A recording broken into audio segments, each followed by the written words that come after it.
Bonjour tout le monde et bienvenue pour cette première vidéo d'une série qu'on a intitulée L'œuvre d'une vie. Donc cette série, j'espère, aura plusieurs vidéos qui seront basées à chaque fois sur des artistes différents. L'objectif c'est d'étudier les œuvres de ces artistes, leur style, éventuellement l'évolution de leur style, mais aussi la façon dont ils travaillent, et puis tout simplement d'apprécier les différentes œuvres qu'ils ont pu ou elles ont pu réaliser dans leur vie. Donc, le premier artiste de cette série c'est Hippolyte Delaroche, dit Paul Delaroche, donc qui est né en 1797 à Paris et mort en 1856. Alors on va donner un peu du contexte sur cet artiste, mais on va pas faire une bio très extensive sur celui-ci, hein, ça va juste être un rapide tour. Donc son maître, ça a été Antoine Jean Gros, qui était lui-même l'élève de Jacques-Louis David. Et il a eu comme élève notamment Jean-Léon Gérôme. Par la suite, il a aussi beaucoup influencé Ingres. Donc, Paul Delaroche, c'est l'initiateur de ce qu'on appelle l'anecdote historique, c'est-à-dire qu'il va venir réaliser des œuvres sur des moments de l'histoire. Et c'est quelque chose qui n'est pas beaucoup fait à l'époque, puisqu'à l'époque, on traite plutôt des thèmes religieux dans les peintures. Il a par la suite été professeur à l'école des Beaux-Arts de Paris, où il y enseigne jusqu'en 1843, date à laquelle il arrête donc d'enseigner suite à un bizutage tragique qui a causé la mort d'un élève et qui l'a poussé à fermer l'atelier. Donc il faut savoir qu'à cette époque-là, il y avait vraiment un bizutage qui était très important entre les élèves des beaux-arts, hein. Alors ça passe par plein de plein de petites choses qui pouvaient parfois tourner au drame. Et donc voilà, il a fermé son atelier suite à ça. Donc on va commencer par cette première image, hein, qui est un autoportrait au crayon.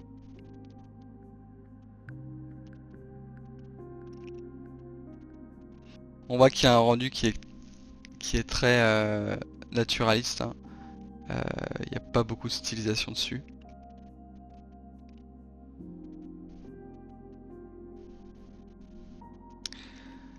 Là c'est une photo qui est assez intéressante, c'est une photo, enfin c'est une photo pardon, c'est un dessin pardon, de l'atelier en fait de Paul Delaroche. Donc là on voit bien les différents tableaux accrochés et puis la, la petite zone de changement pour les modèles que vous avez peut-être déjà vu en école d'art ou dans d'autres ateliers.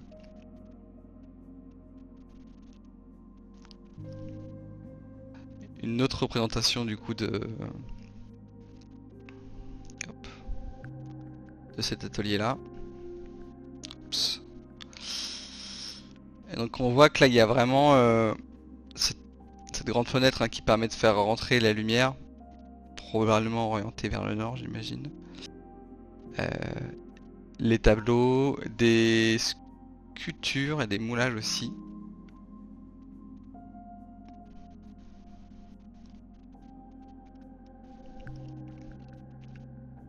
Ça c'est probablement une des premières peintures de Delaroche. Alors elle a été faite aux alentours de 1817, mais je pense que la date exacte n'est pas certaine.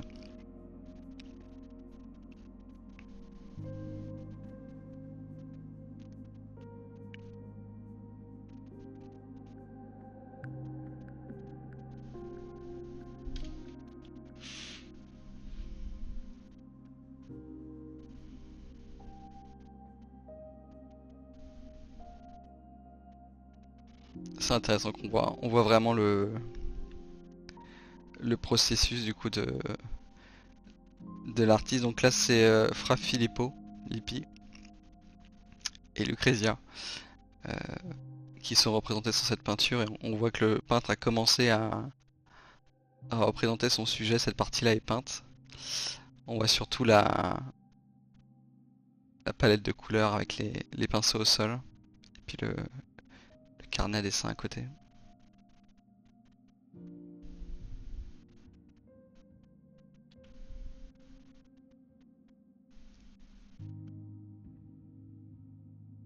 c'est l'interrogation de Jeanne d'Arc de 1824.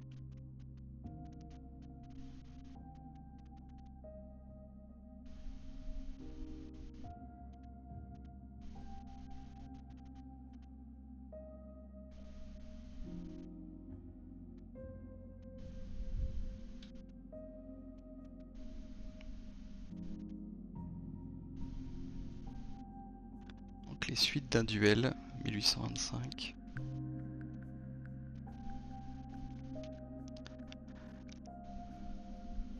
Là on sent qu'il y a un travail au niveau de la lumière où il essaie de rendre lumière beaucoup plus tamisée. Je dirais qu'il n'est pas forcément aussi bien réussi qu'un Caravage par exemple ou un Delatour, mais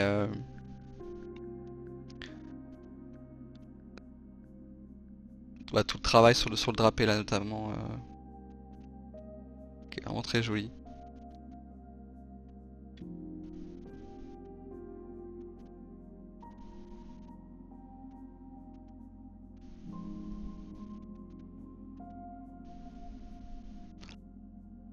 Et donc là une autre peinture historique avec la prise du Trocadéro.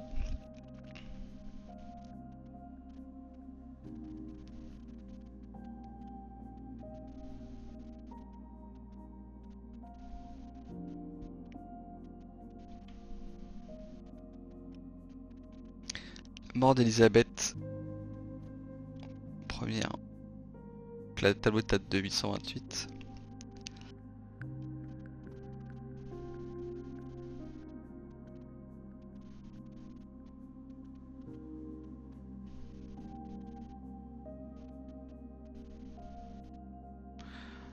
Encore une fois, il y a quand même un travail au niveau de tous les éléments de décoration entre guillemets de mobilier, de parure et tout ça qui est quand même très intéressant.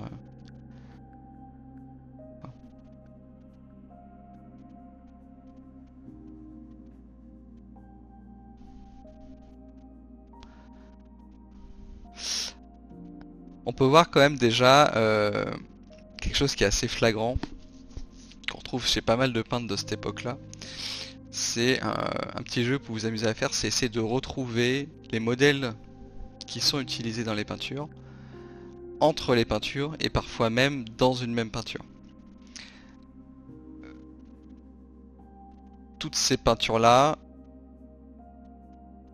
tous les personnages qu'on voit, c'est des personnes qui ont réellement posé pour le peintre et qu'il a ensuite ou non légèrement déformé. Et là on voit typiquement, voilà, ces deux personnages pour moi ils sont quand même très similaires. Même ces deux-là au final, qui sont quand même assez proches. Hein.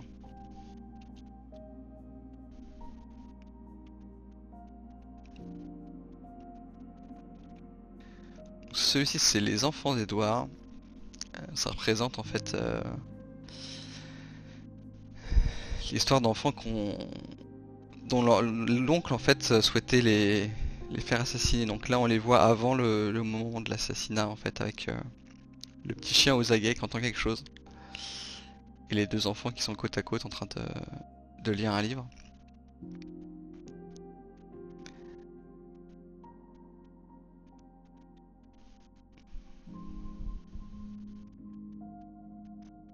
Tout le modelé là sur le pilier en bois, puis même sur le lit, je trouve qu'il est assez intéressant.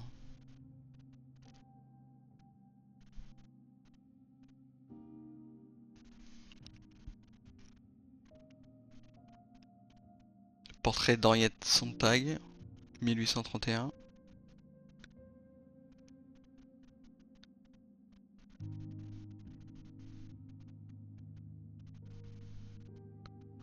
Donc là, il avait, pour vous donner un peu un ordre d'idée, il avait 34 ans du coup quand il a peint, s'il faut calculer bon, quand il a peint ce portrait typiquement.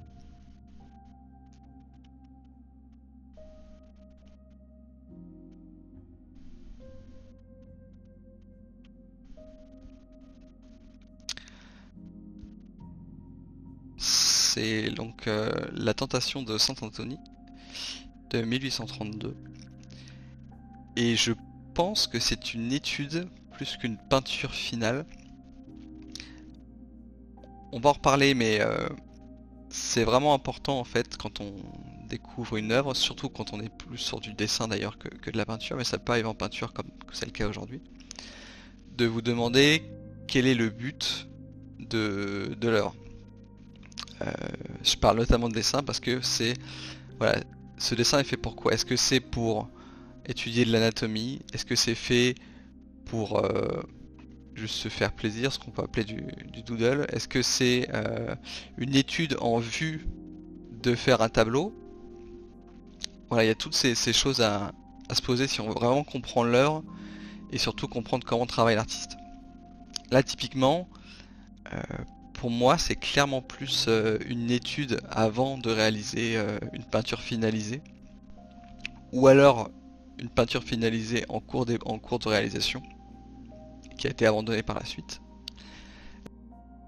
On peut voir un peu le mode de fonctionnement de l'artiste, hein. On voit qu'ici, typiquement, on voit encore les traits du dessin qui ont été faits. Vu comment certaines choses ont été posées, j'ai vraiment l'impression que c'est plus un sketch à la peinture qu'une étape avant en cours d'une peinture, quoi.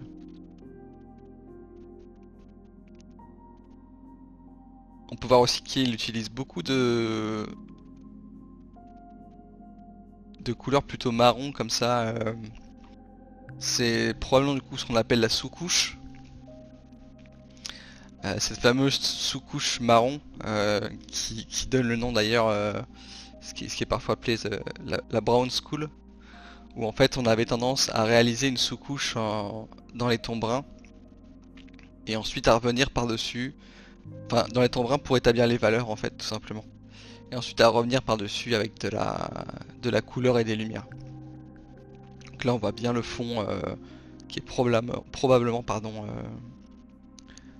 le reste de tout ça.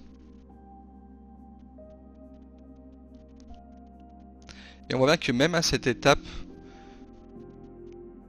même si c'est juste un sketch, il a quand même déjà en place, l'anatomie elle est correcte, il a déjà en place les valeurs qu'il souhaite mettre. Là on est dans les tons plus sombres avec beaucoup de lumière sur ce personnage là par exemple. Et puis il a commencé aussi à mettre les tons de couleur locales en fait sur les différents habits.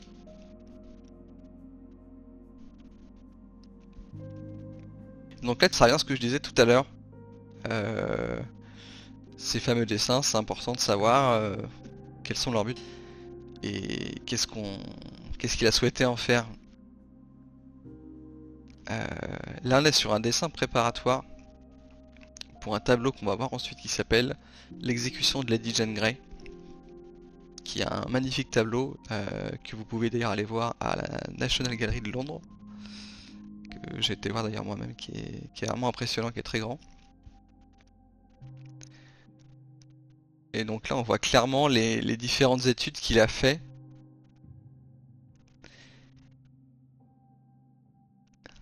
Et pour moi là on est vraiment sur des études qui sont faites d'après modèle. Je pense pas qu'il ait fait tout ça de tête directement. Là on voit le fameux quadrillage. Alors vous allez probablement le revoir plusieurs fois et chez plusieurs artistes. C'est tout simplement pour pouvoir reporter le dessin sur une dimension plus grande ou tout simplement sur un autre support. Donc là on peut imaginer qu'il a réutilisé ce dessin pour le tableau final. Ou pour une étude peinture par exemple, tout simplement.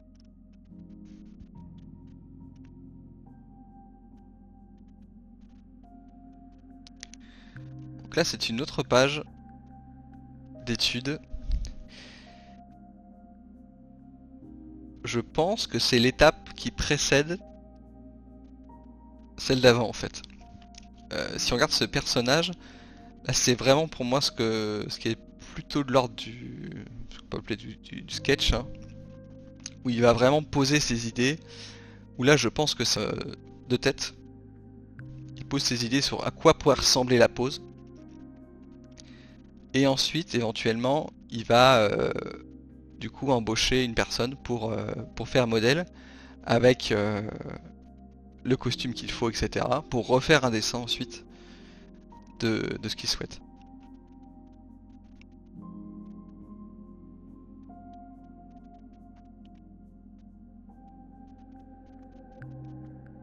On peut d'ailleurs voir que là, à mon avis, il a bossé sur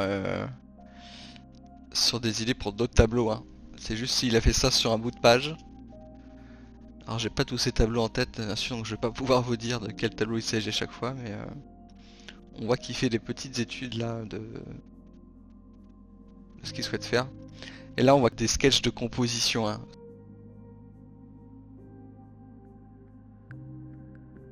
Appelés en français des vignettes ou les thumbnails en anglais, qui permet de d'imaginer à quoi va ressembler la composition du tableau final.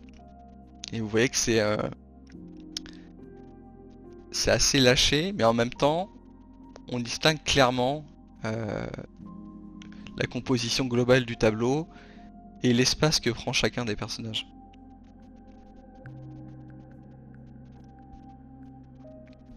Encore une fois, on revient sur cet aspect de grille, où là, je pense qu'on voilà, on est sur un dessin finalisé qui va être utilisé ensuite pour un tableau ou une étude.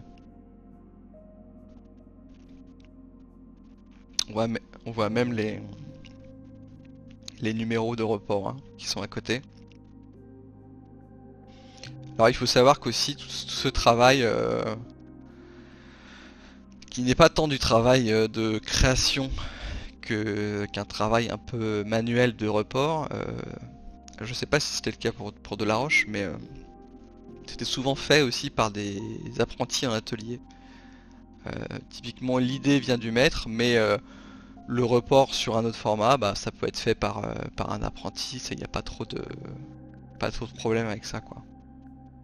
Ça permet vraiment de découper ces différentes phases et de rendre le travail plus rapide aussi.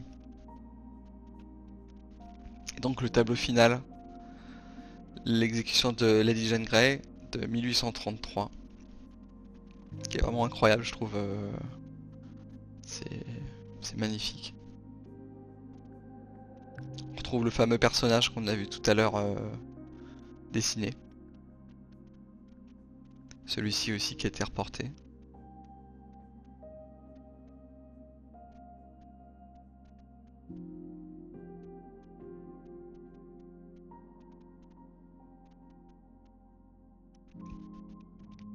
Les mains qui sont aussi incroyables. Enfin, vous verrez sur les différents tableaux qu'on va voir par la suite, il y a vraiment un travail au niveau des mains qui est assez incroyable, franchement.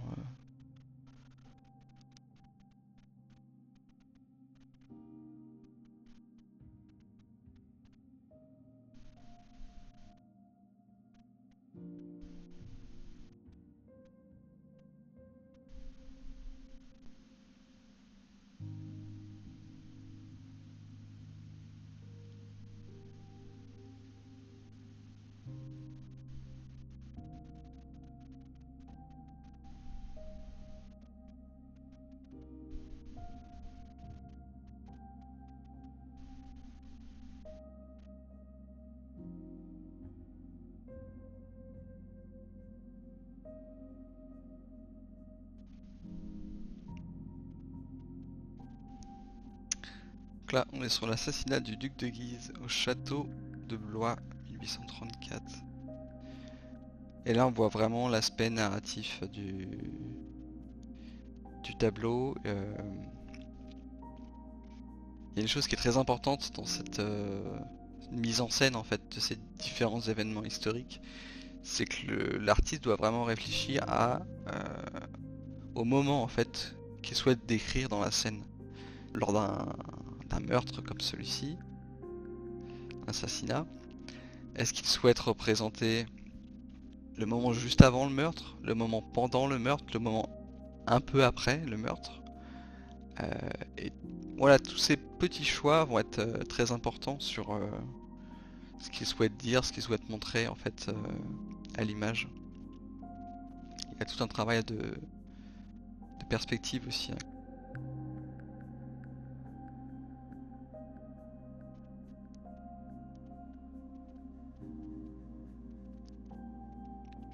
Et là on revient un peu sur ce que je vous disais, hein, sur les fameux modèles où entre ces quatre personnages, on est quand même sur des visages assez similaires.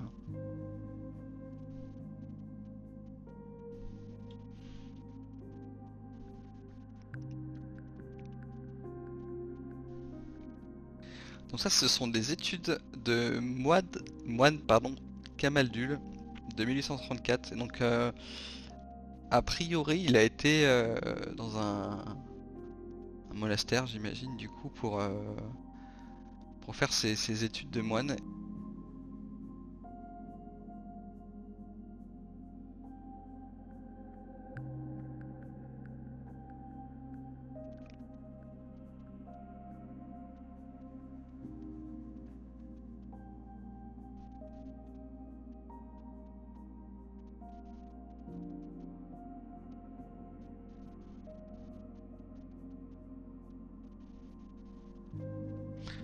On voit bien le processus de travail, hein, où on a vraiment un dessin sur lequel par-dessus lequel on vient peindre directement le personnage. Donc, tout ça, c'est fait encore une fois d'après modèle, hein.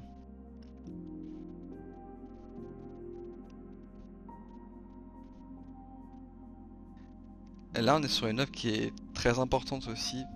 Euh, donc, c'est les vainqueurs de la Bastille, qui date de 1835.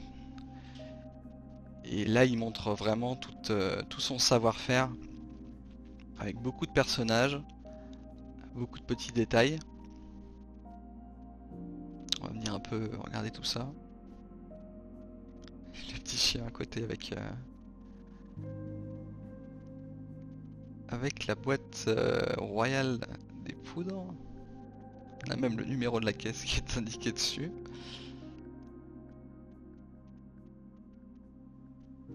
Je sais pas si ça c'est vraiment... Est-ce que c'est un détail qu'il a ajouté pour déconner ou si c'est vraiment peut-être un détail historique que cette fameuse caisse numéro 17 ait eu un rôle dans la prise de la Bastille.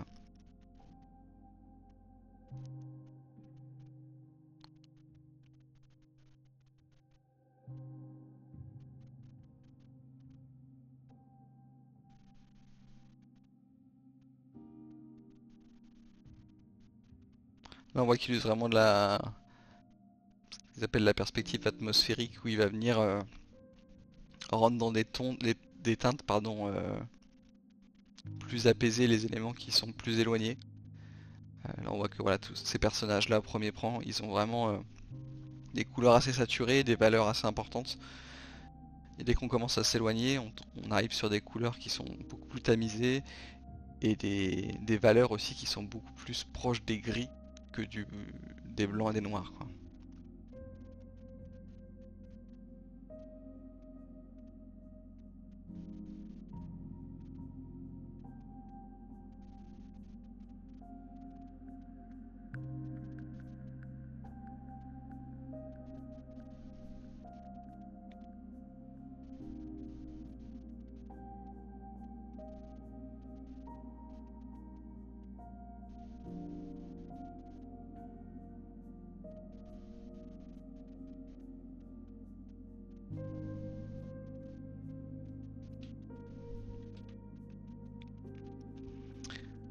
Donc ça c'est un petit dessin préparatoire avant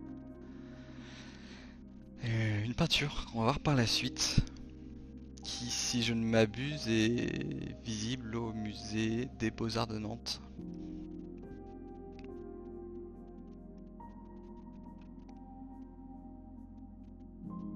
Qui s'intitule juste Un apôtre, qui date de 1835.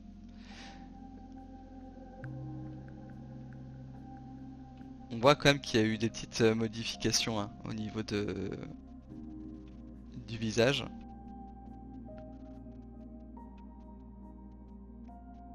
Mais dans l'ensemble, on est quand même très proche de ce qui a été réalisé, hein.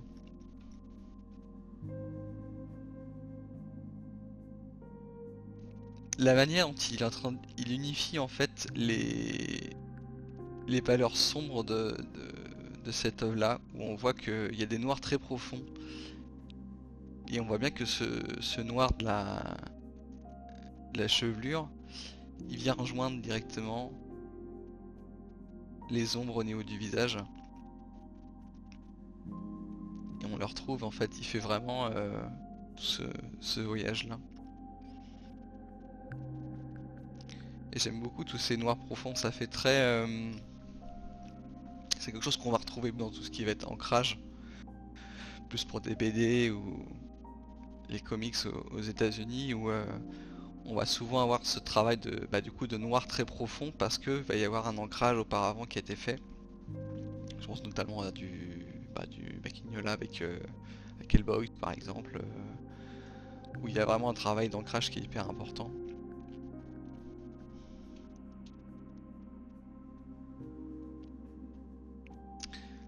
Donc ça c'est sujet religieux, donc Saint Cécilia et les anges, 1836.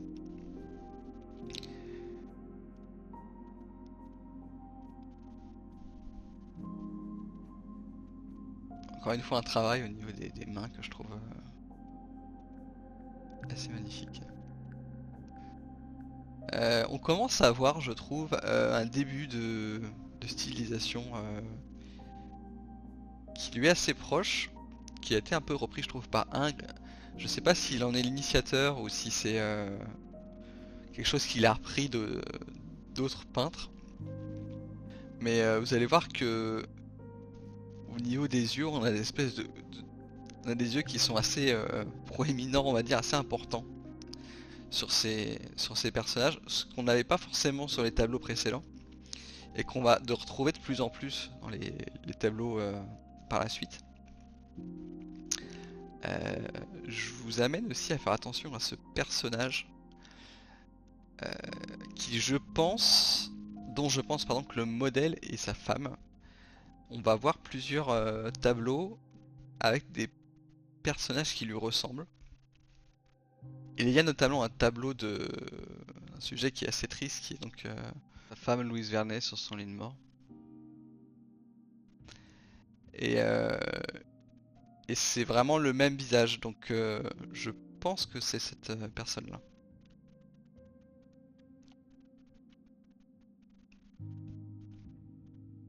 Autre tableau qui est Charles Ier insulté par les soldats de Cromwell, qui est un tableau, je crois, qui a National Gallery aussi de Londres, mais qui n'est pas, il me semble, visible.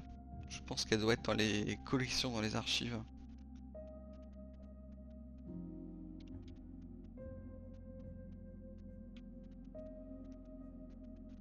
La qualité malheureusement n'est pas très bonne, je pense que ça fait peut-être partie des raisons pour lesquelles elle n'est pas en display aujourd'hui, c'est que je pense qu'il y a du travail de remise en état qui est nécessaire sur ce tableau-là. Alors ça c'est une image de baptême de Clovis de 1840. Est-ce que c'est vraiment lui qui l'a fait? J'ai quand même un peu de doute là-dessus. Si c'est lui qui l'a fait, c'est clairement une étude peinture avant la réalisation de la peinture finale. Parce qu'on voit qu'il y a beaucoup de choses qui sont pas du tout définies. Mais ça peut vous donner un peu une idée de ce à quoi peut ressembler un sketch en peinture à cette époque-là. Où on voit qu'il a quand même s'il n'a pas les finitions des visages, etc. On va dire que le plus gros est quand même en place. Il manque plus grand chose pour finaliser le tableau en lui-même.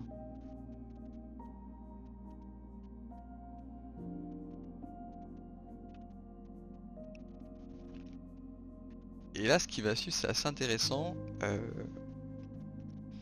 Alors on va voir plusieurs études au crayon qui ont été faites pour Napoléon à Fontainebleau. J'ai retrouvé la peinture en question qui ne ressemble pas du tout aux études. Donc la question c'est, est-ce que c'est un autre tableau ou est-ce que vraiment c'est juste qu'il a complètement changé d'avis entre temps? Mais ça permet de voir un petit peu ces tests qu'il a pu faire dans ses crayonnés avant de se décider au tableau final.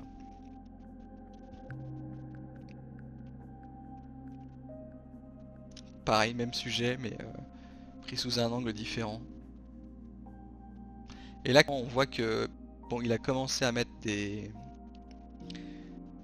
éléments un peu de costume et etc. Mais tout ça, je pense que c'est fait vraiment de tête. Alors, il peut éventuellement avoir devant lui des costumes, etc. pour s'en inspirer, avoir quelques références, bien sûr.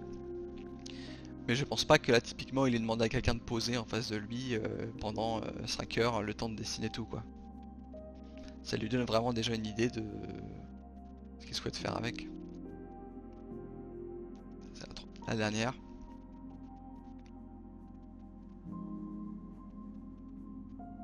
Et donc ça, c'est le tableau qui est censé, du coup, être le tableau final, qui est Napoléon à Fontainebleau de 1840, qui est un tableau très connu, hein, que vous avez peut-être déjà vu.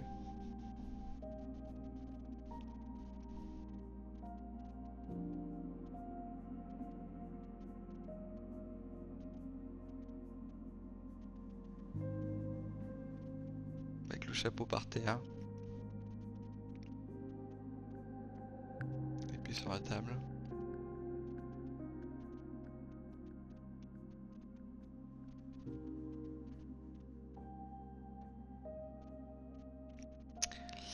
Et celle-ci qui est assez magnifique, je trouve. On retrouve encore une fois, hein, c'est... Alors, faut se méfier entre les photos de peinture qu'on voit et les peintures en elles-mêmes. Il peut y avoir des gros changements en termes de couleur et puis même de luminosité, hein. Mais encore une fois, on retrouve ces noirs très profonds quand même.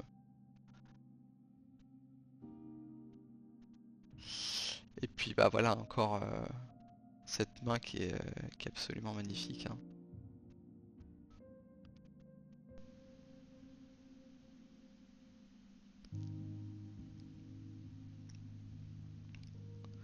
Puis encore une fois, on n'en parle pas beaucoup, mais voilà, tout le travail sur les accessoires, les drapés, les coussins, qui est aussi très important. Ce visage. Et là, je trouve qu'on va déjà vers... on commence à se rapprocher de cette fameuse stylisation, en fait, de la représentation des personnages, où on s'approche de plus en plus de la représentation un peu classique, presque des statues grecques, en fait, hein. Voilà, très, très typé.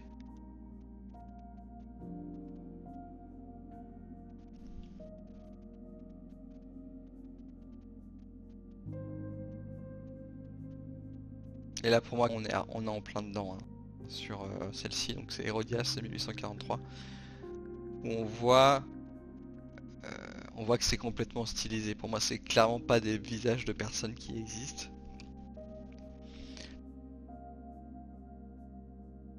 Il commence à styliser complètement les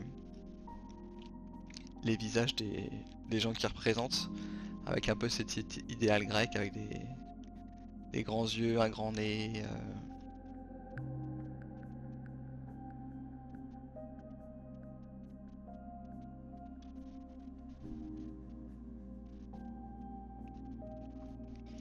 Donc, la jeune fille dans une vasque de 1845. Alors celle-ci est particulièrement intéressante. Je ne sais pas si c'est une étude ou un tableau qui a été abandonné.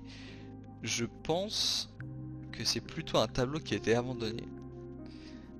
Parce que pour moi c'est trop précis pour être juste une étude. Et surtout que le format a l'air d'être assez important. Et là on voit tout le travail de dessin et de report de dessin qui a été fait sur la toile. Notamment toute la partie motif et perspective.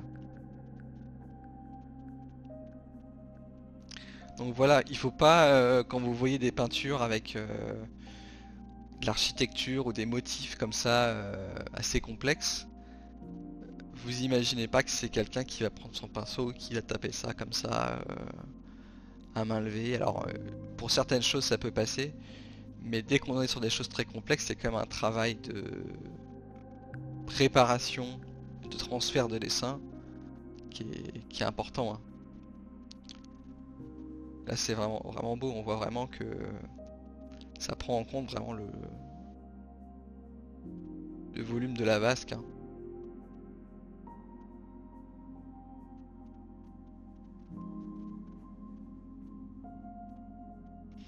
Et la question que je me pose même, c'est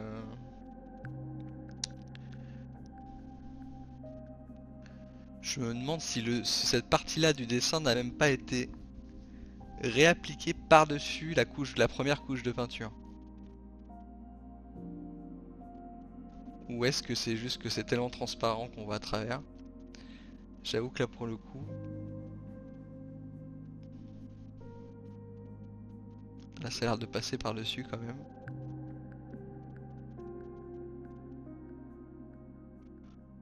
Mais c'est super intéressant, hein. On voit là typiquement les arbres. On voit comment il va les travailler, c'est pas des arbres finis ça. Là on voit qu'il a commencé à les dessiner un petit peu plus. Donc il part vraiment sur des teintes et des couleurs locales, flat. Et ensuite il va revenir et il va commencer à travailler les ombres et les lumières sur les éléments. On peut voir dans le feuillage, là il a commencé à le travailler. Et là c'est la version plus finalisée où on voit vraiment ce qu'on appelle les lumières hautes et puis les ombres. Le détail du collier qui est très beau aussi. Le feuillage.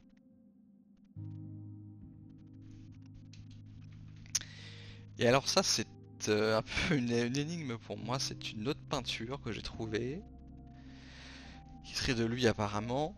Euh, Et du coup, c'est un peu un grand mystère. Je ne sais pas s'il a fait celle-ci ensuite, qui m'a l'air plus finalisée au final que celle-ci.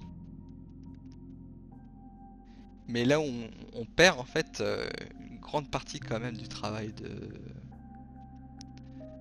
tout ce travail-là en fait, hein. Ça m'a l'air trop poussé pour être un sketch et en même temps, c'est pas forcément entièrement le niveau de définition qu'il a aujourd'hui sur ses autres peintures. Ça peut être tout simplement aussi une deuxième version. Pour plusieurs raisons, hein. Une deuxième version, ça peut être parce que la première version a plu et du coup il a voulu en faire une autre pour quelqu'un d'autre, ou juste lui-même, voilà, il décide de retravailler complètement ce tableau-là sous un autre angle. Donc clairement au niveau du personnage, il n'y a pas tant de différence que ça. Oui, qu'il a modifié les cheveux, qu'il a retiré bien sûr la ligne d'arrière.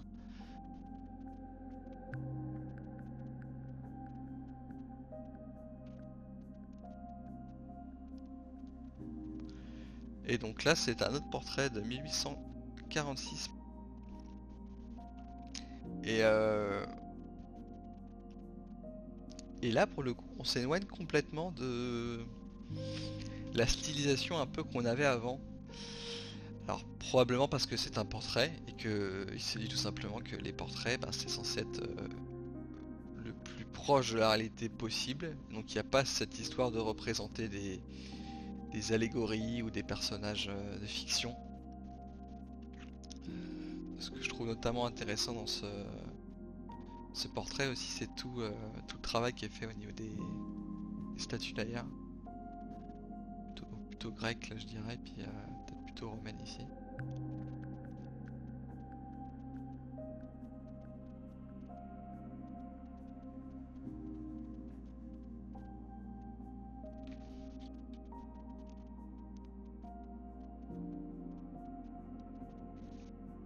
Et donc ça c'est la femme de l'artiste Louise Vénet sur son lit de mort, peut-être de 1846. Donc voilà, il aurait peint Louise Vénet sur son lit de mort. C'est une peinture qui est vraiment, je trouve, incroyable. J'ai pas d'autres mots, que ce soit au niveau de la lumière, de l'expression aussi, et puis le sujet en lui-même qui est quand même hyper touchant.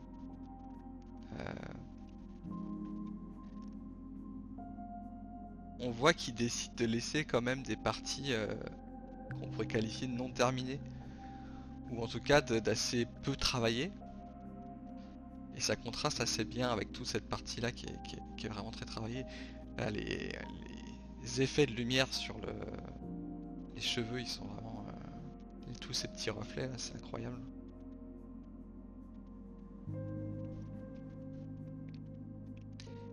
Puis on voit qu'on est vraiment sur du naturalisme où on a à peindre, pardon, enfin, on pourrait presque même dire dessiner, hein, quasiment chaque cheveu de la chevelure, quoi. Puis l'effet de perspective sur l'anneau est juste en... Ce qui peut sembler être juste en un trait comme ça, c'est magnifique aussi. Alors il y a un effet un peu extase, qui est probablement l'extase de rencontrer la lumière divine, j'imagine.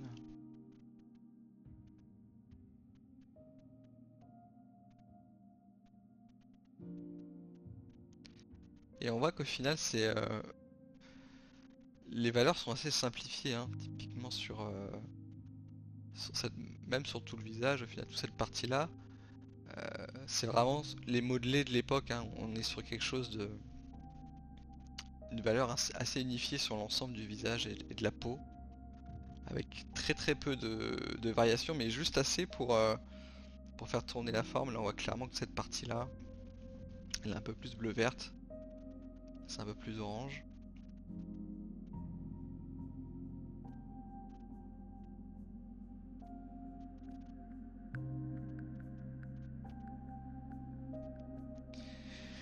Donc là, un gros morceau. Donc Charlemagne qui franchit les Alpes en 1847. Je crois que le tableau en lui-même est à Versailles. Et ça, c'est une étude plume la vie de sépia, avec encre de Chine et réau à la gomme arabique sur papier. Donc c'est vraiment une étude qu'on peut qualifier d'étude finale, hein. Avant réalisation en peinture. Et alors là, on en prend plein les yeux, hein. C'est démonstration de son savoir-faire. Une chose dont j'ai pas beaucoup parlé quand même, c'est cette fameuse partie un peu historique, histoire. Euh, il va beaucoup en effet s'intéresser aussi à la représentation historique des éléments, donc faire des recherches sur les costumes de l'époque, etc. Il faut savoir qu'il a fait en fait un voyage en Angleterre, euh, à Londres, dans lequel il va aller voir des œuvres et puis rencontrer aussi des artistes anglais qui eux étaient vraiment dans une optique de représentation historique assez, assez réaliste, hein. Et il va être très influencé par ça ensuite dans ses œuvres.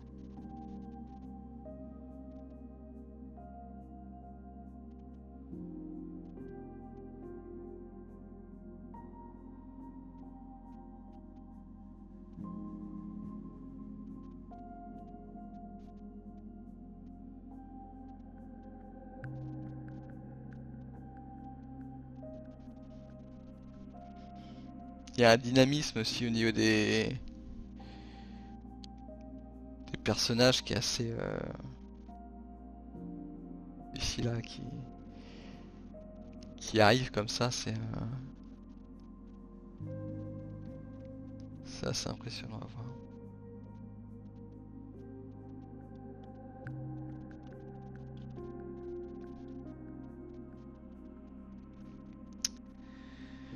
Et donc là, on va être Rappelez-vous ce qu'on s'est dit tout à l'heure, hein, sans toujours se poser la question à quoi sert le dessin ou la peinture qui a été faite. Là, typiquement, on est sur des études euh, pour, euh, pour une peinture qu'on voit juste après. Euh, et là, on voit qu'on est sur du Delin. C'est vraiment des petites esquisses, des petits croquis de ce que j'imagine dans ma tête. Et là, on voit qu'il essaie, voilà, il essaie différentes poses, différentes vues.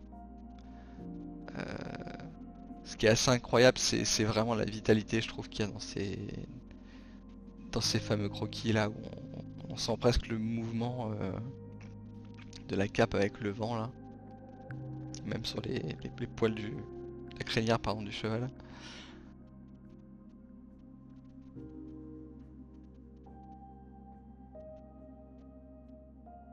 Et donc ça, c'est la peinture définitive.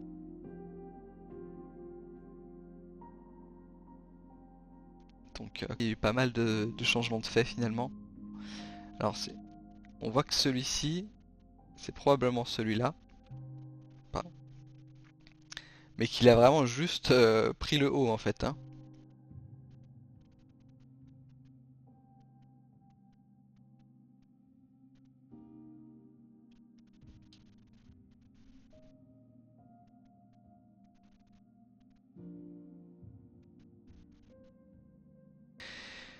Et donc là, on attaque le plus gros morceau.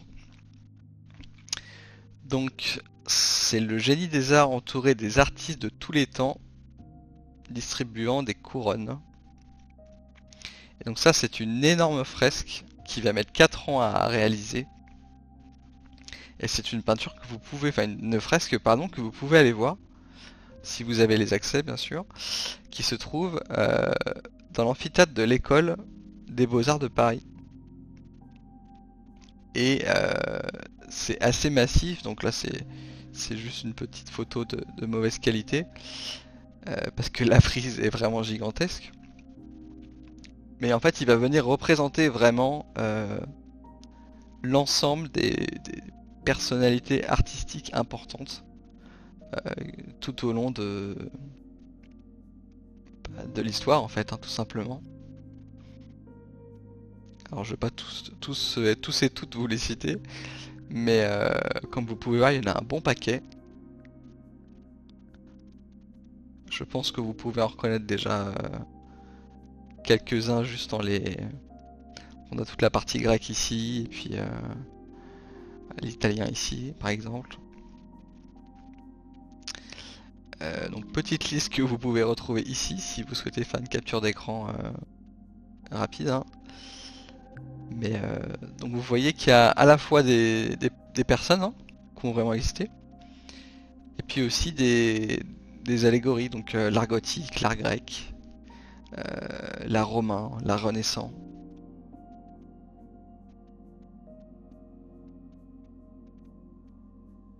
C'est vraiment fascinant. Et pour vous donner un peu une idée, voilà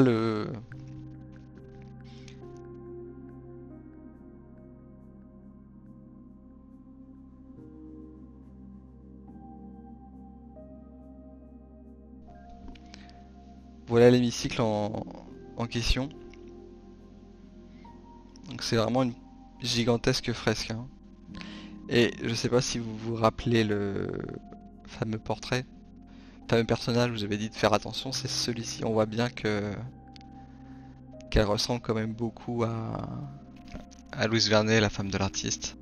On la retrouve dans plusieurs tableaux comme ça,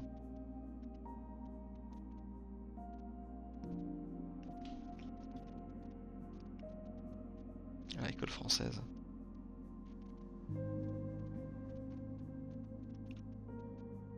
Et donc là, on voit un peu plus en détail une partie de la fresque, avec ce fameux personnage qu'on pourra revoir tout à l'heure. On va voir une étude de celle-ci.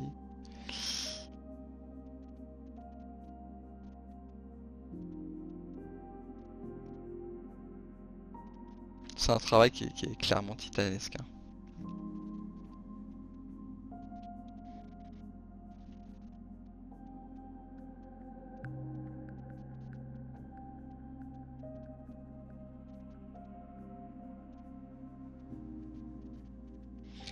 Typiquement, si vous voulez vous entraîner à dessiner des personnages ou à peindre des personnages même, euh, ça peut être une très bonne référence. Juste vous prenez cette fameuse fresque, vous vous entraînez à faire chacun des personnages.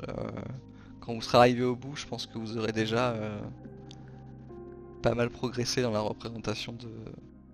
En tout cas la représentation plutôt naturalistique de personnages comme ça.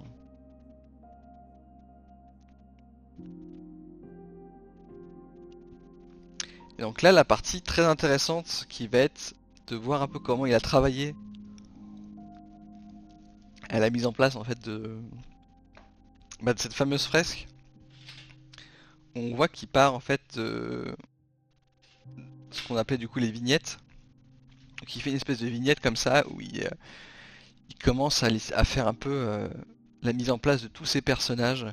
Il y a quand même déjà en plus d'une recherche de la composition, quelques éléments en termes de valeur. Ici qui va mettre certains personnages plus ou moins dans l'ombre. Tout simplement pour mettre en avant certains endroits, mais aussi pour faire un peu de contraste au niveau de ce qui va être vu.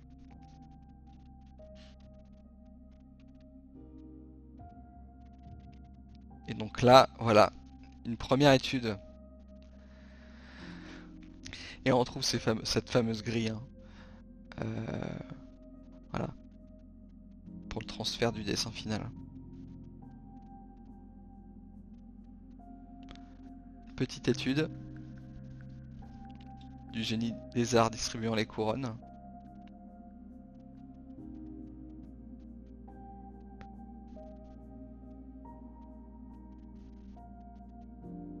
Et là, je pense quand on voit en fait la façon dont c'est fait, que ça c'est un dessin transféré.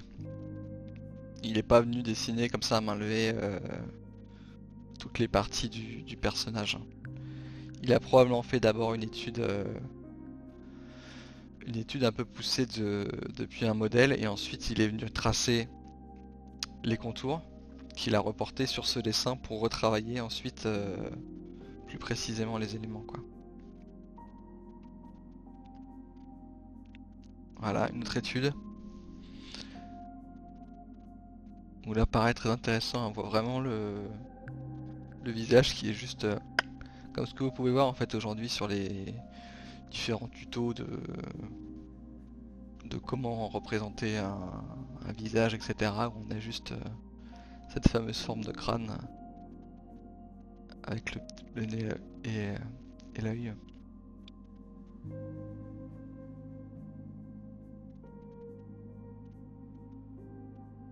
Représentation de Raphaël.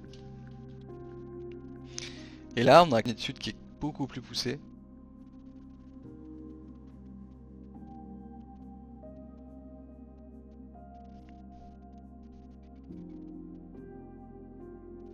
Où là, pour le coup, il y a vraiment les valeurs définitives du personnage, le dessin définitif. Donc, ce qui est vraiment important de retenir, c'est que tableau, surtout, plus il est important, plus il faut le faire. Il faut vraiment préparer. Alors après, ça dépend de ce que vous souhaitez peindre, de comment vous voulez peindre. Il n'y a pas de règle dans l'art. Hein. Vous pouvez faire ce que vous voulez. Mais si votre objectif c'est de réaliser des tableaux ou des fresques, peu importe, de cette ampleur, il y a vraiment un travail préparatoire qui est hyper important. Rien n'est laissé, ou très peu de choses sont laissées au hasard et au moment où la personne va peindre et va commencer à s'exprimer. Là on voit qu'il a défini une bonne partie du travail. Après il a à retravailler tout ça en peinture, mais il sait déjà ce qu'il va mettre comme valeur, il a déjà le dessin qui est fini. C'est une grande partie du travail en fait, et ce fameux travail préparatoire qui est hyper important.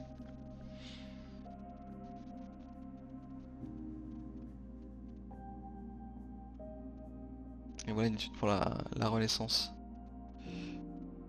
qui je crois est disponible aussi enfin est visible aussi à Nantes celle-ci.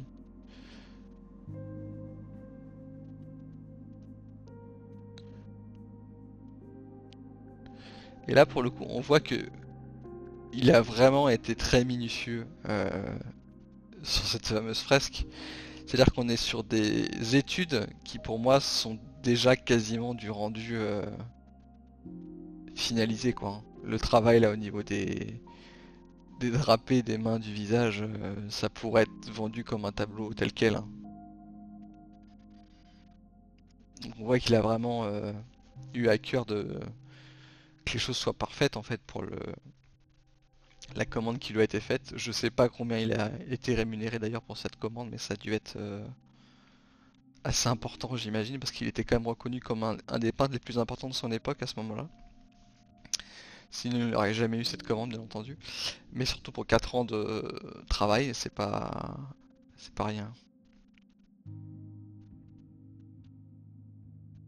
C'est ci voilà, qui est magnifique aussi, hein.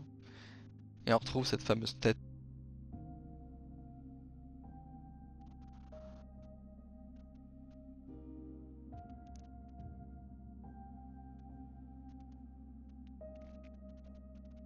Encore une fois, le travail sur le drapé qui est très beau.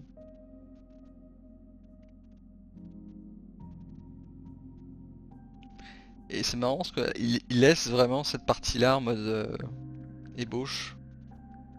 Et je crois même qu'il le garde pour la version définitive. Ouais. Ça fait plus maquette au final que celle qu'on a vue. On dirait plus un genre de maquette miniature. Alors que sur la version finalisée, la version pardon, qu'on vient de voir, on dirait presque que ça fait juste comme un dessin en fait qui a été laissé comme ça quoi. Parce qu'il se dit qu'il a pas besoin de plus au final, que ça va être juste une maquette avec des aplats et que c'est suffisant en fait pour ce qu'il souhaite faire derrière. Encore une fois voilà, tout le travail sur les cheveux qui est assez incroyable aussi.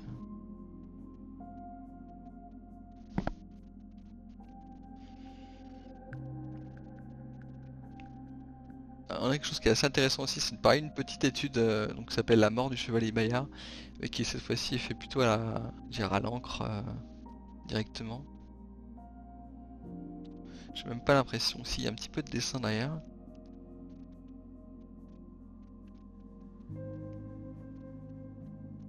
Pareil, une autre étude. Déjà bien définie, tous les éléments qu'il souhaite voir dans la scène, hein. Là on voit qu'il a travaillé à la plume pour celle-ci.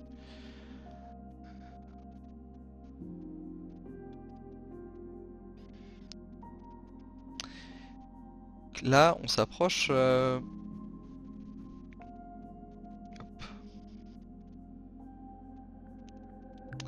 de plutôt ce qu'il va produire par la suite, qui vont être des sujets un peu plus religieux.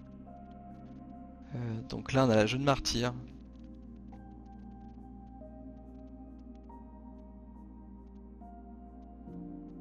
Je suis désolé, la qualité n'est pas incroyable sur celle-ci, malheureusement. C'est quand même des sujets assez sombres, mais en même temps quand on pense à du coup la perte qu'il a eue dans sa vie, c'est assez compréhensible, hein.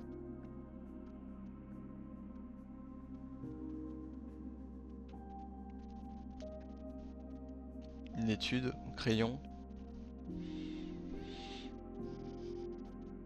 qui est assez poussée. On voit que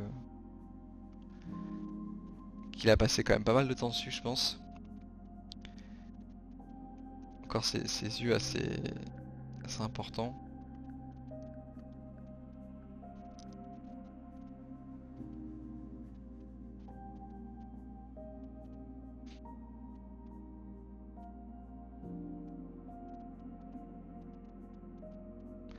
C'est, on peut voir aussi le contraste hein, entre le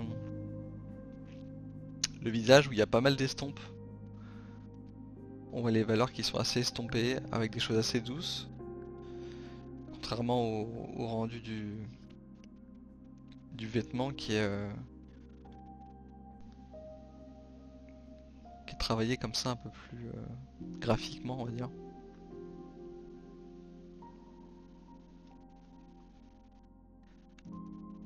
Encore les études de moine, mais au crayon cette fois-ci.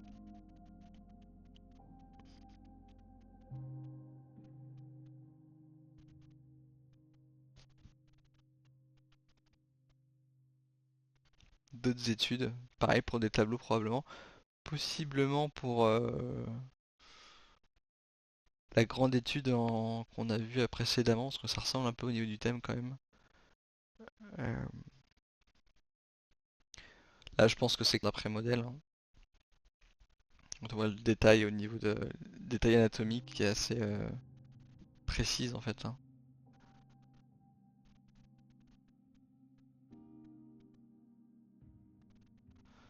Le muscle ici qui vient se rattacher au niveau du pouce.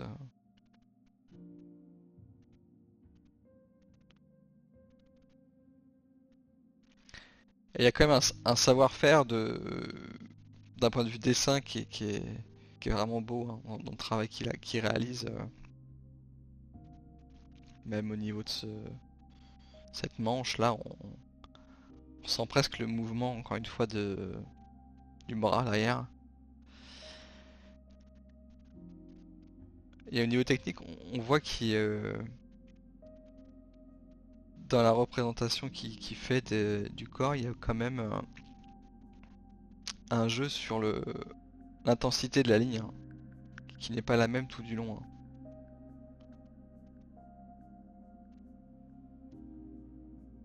C'est intéressant, on peut voir ici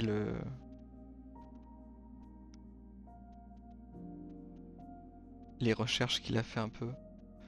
On voit qu'il a commencé à indiquer des muscles carrément de la jambe. Donc il connaît. Alors, c'est possible qu'il se soit basé uniquement sur ce qu'il voyait, mais je pense qu'il y a quand même une connaissance de l'anatomie derrière. Même si connaître son anatomie ce n'est pas forcément nécessaire pour dessiner ce qu'on voit en face de nous, ça permet quand même de mieux comprendre et de voir pas mal de petites subtilités qu'on ne peut pas voir si on ne les connaît pas. Là, avec tout le travail qui est fait au niveau des tendons qui se raccrochent là au niveau du coude, encore une fois le muscle ici qui se rattache, voilà, c'est pas quelque chose qu'on invente comme ça. C'est quelque chose qu'on connaît ou qu'on voit de très près et qu'on sait analyser, quoi.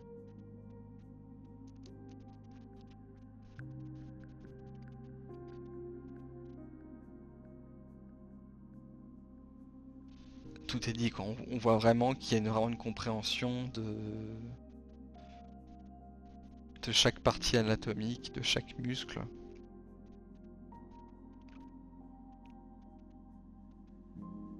C'est un dessin qui est assez beau aussi, hein. Encore une fois, cette idée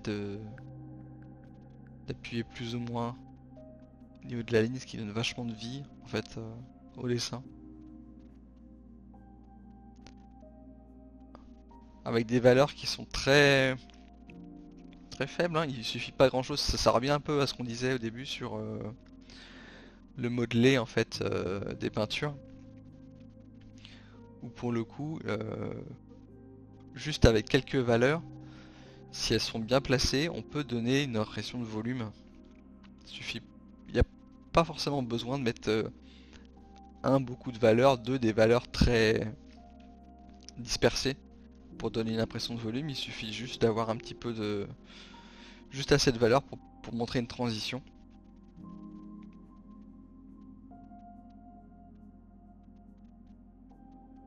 Étude de bras aussi là. On sent vraiment les volumes des muscles dans le bras. Ça c'est quelque chose qui peut être très intéressant aussi si vous souhaitez faire des études d'anatomie.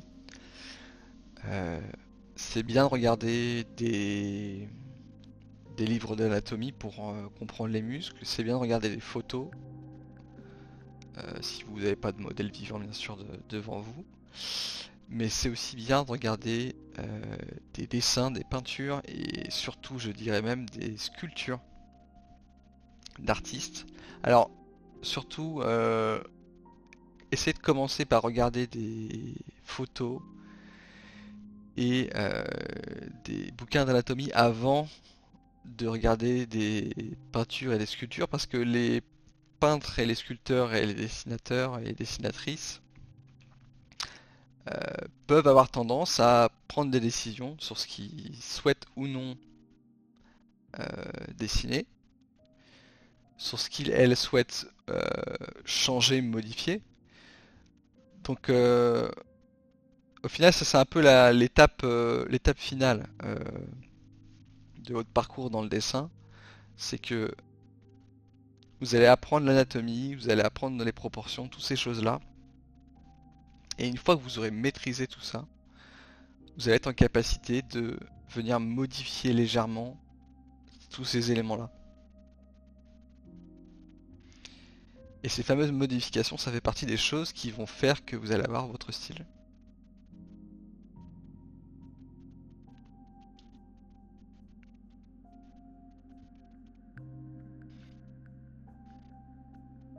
Étude d'une femme drapée, 1843.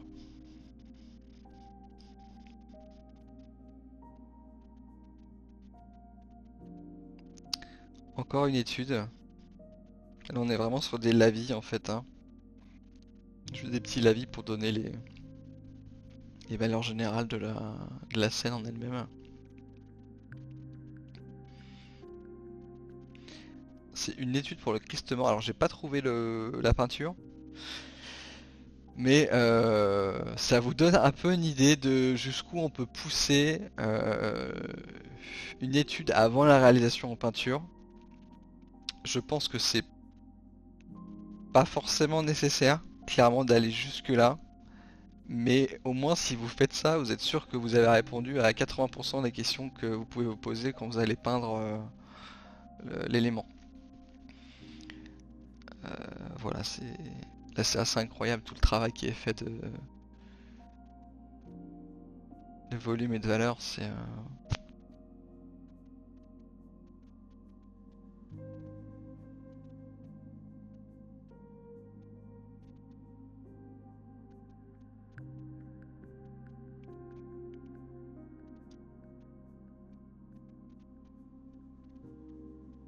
Je serais curieux de connaître la taille de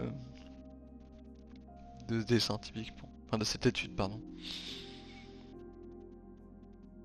Je pense que ça doit être assez grand quand même. On voit d'ailleurs qu'il y a un bout qui a été... où c'est vraiment une espèce d'énorme feuille de carnet qui continue ensuite, ou c'est un bout qu'il est venu rattacher derrière pour pouvoir continuer le dessin.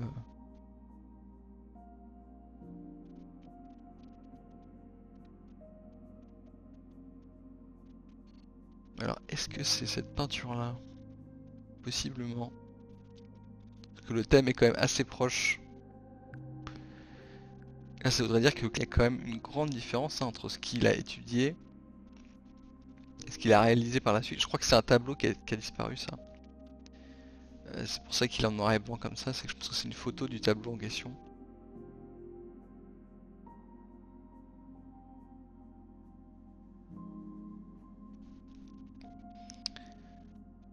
Mais dans tous les cas, même si il y a des changements qui sont faits au niveau de certaines positions ou de lumière, le fait de réaliser une étude aussi poussée, en fait dans votre tête,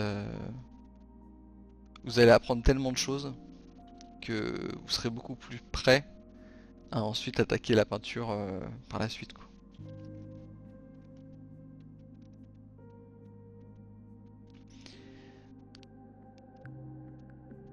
Et donc là, c'est en fait pour vous dire que l'aspect historique,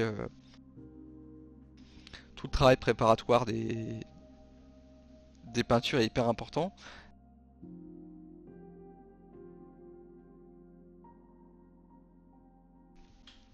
Tout un travail sur le costume, en fait, tout simplement, où il vient annoter différentes choses sur le costume du personnage. Alors, je veux pas m'engager, je ne sais pas si c'est réellement, peut-être parce que c'est une idée de costume et qu'ensuite quelqu'un va réaliser un costume derrière? Ou est-ce que c'est juste lui, il a un personnage qu'il va réutiliser dans ses peintures et du coup il se pose la question comment il va être habillé ce personnage-là et du coup il fait ce travail-là de se dire pour le moment il est pas en action mais au moins ça me permet de définir un peu le costume qu'il va avoir. Là on est sur clairement une étude académique de modèle vivant. Alors je serais curieux de savoir de quand elle date. Est-ce que ça date de son époque où il a étudié ou est-ce que ça date de l'époque où il tenait l'atelier du coup à Paris? Mais on voit qu'il y a une étude du corps. Même, j'irais presque exagéré. Euh, Là, on voit que cette ligne-là, au niveau de l'os, en fait, qui vient rejoindre ici, euh, avec le mollet qui vient derrière, je pense qu'elle n'est pas aussi présente sur le modèle. On voit qu'il est... Alors, ou ça fait partie du processus de dessin et il l'a laissé parce il l'a pas effacé après, ou c'est qu'il est vraiment en train d'essayer de comprendre cet os-là, à quel niveau il se rattache, par où il passe en fait, hein. On voit que pareil, il y a ce rythme-là qui vient comme ça.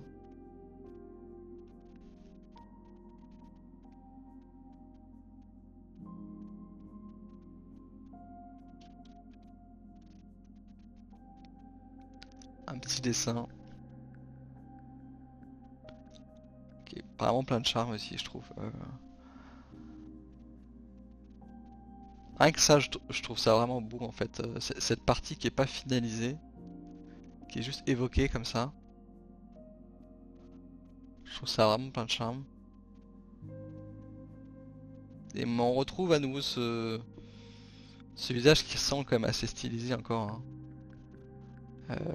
On verra si on fait une vidéo sur Ingres plus tard, mais qui va, à mon sens, pas mal s'inspirer de ça et va le pousser même encore plus loin parfois.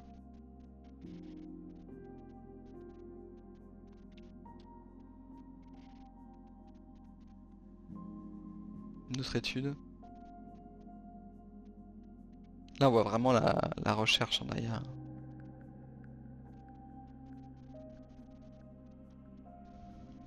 C'est marrant parce qu'on dirait presque même que plus qu'une recherche, ça fait presque même des étapes, hein.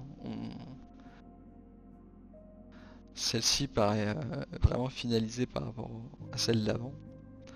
On voit que là il se dit peut-être que le capuchon n'est pas rabattu et qu'on voit la chevelure avec les... Ah, je sais pas comment ça s'appelle ça d'ailleurs, les éléments qu'on peut mettre dans les cheveux comme ça.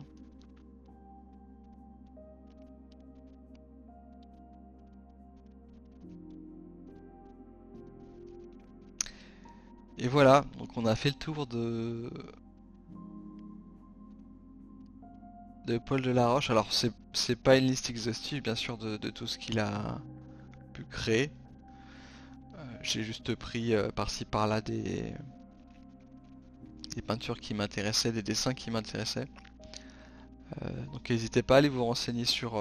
Il n'y a pas beaucoup de contenu sur lui sur YouTube typiquement, mais sur Wikipédia si vous voulez en savoir un peu plus sur sa vie. Pourquoi pas d'aller voir des musées dans lesquels il y aurait des œuvres à lui qui sont exposées. Donc je le disais, il y en a certaines à Nantes, il y en a à Paris aussi. Il y a la grande du coup qui est visible à la National Gallery à Londres.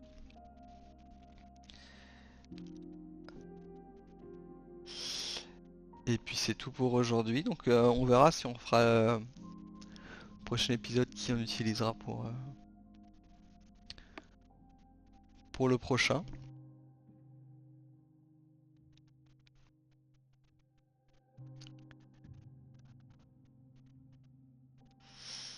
Voilà un petit aperçu quand même de tout ce qu'on a vu aujourd'hui. Puis on va se quitter sur quand même ce qu'on pourrait être le chef-d'œuvre, hein. tout cas sa pièce la plus importante, je pense, en termes de temps passé dessus, qui est cette fameuse fresque. Donc toujours visible aujourd'hui à Paris, dans l'hémicycle des Beaux-Arts.